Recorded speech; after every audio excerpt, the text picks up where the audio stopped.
On est couvreur, zingueur, étancheur et bardeur. On fait tout ce qui concerne la toiture, aussi bien de la tuile, de l'ardoise, du zinc, du bac acier, tout support de couverture en fait. On fait principalement de la rénovation et de l'extension de maisons ou quelques maisons neuves occasionnellement.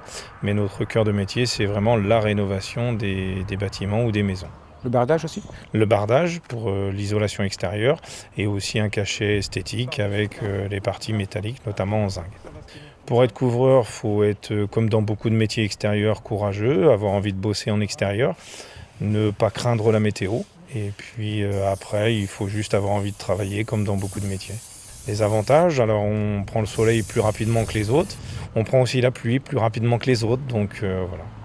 En inconvénient, c'est principalement la météo, qui, quand effectivement il fait froid, il pleut, qu'on commence à 7h30 ou 8h le matin, et que ça dure jusqu'à 17h sur plusieurs jours, oui, ça peut être contraignant, mais autrement, c'est pour moi le plus beau métier du monde.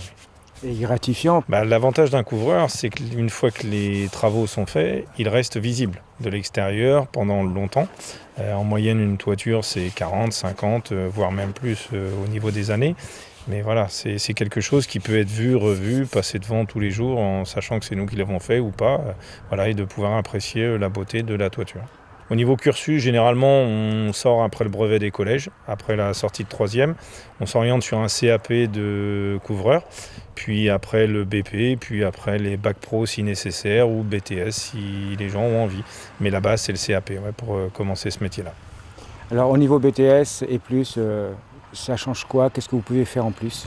Ça va être plus pour les gens qui veulent faire des conducteurs de travaux, qui veulent un peu plus gérer dans les grandes entreprises. On va avoir besoin de conducteurs de travaux pour les toitures. Ça va plus être dans ce cursus-là. Mais CAP BP, c'est tout ce qui va être la base du métier et l'apprentissage de toutes les techniques de toiture qui se font. Donc il y a de l'avenir dans votre métier? Il y a un grand avenir dans notre métier, sachant qu'on manque à peu près 20 000 couvreurs en France. Donc oui, il y a de l'avenir pour un jeune qui rentre aujourd'hui en couvreur. Il sait qu'il aura du travail jusqu'à la fin.